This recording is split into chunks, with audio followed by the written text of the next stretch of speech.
Hi everyone, today we will talk about how to fix or how to solve pubg mobile authorization revoked Twitter.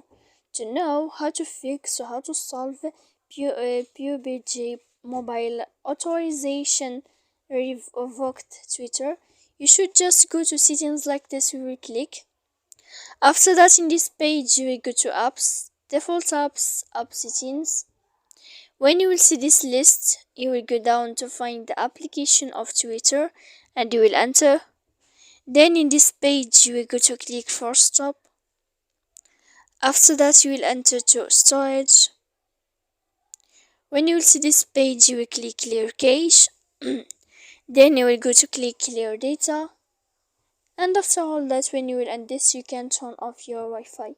So please don't forget to support us by like and subscribe. See you next time.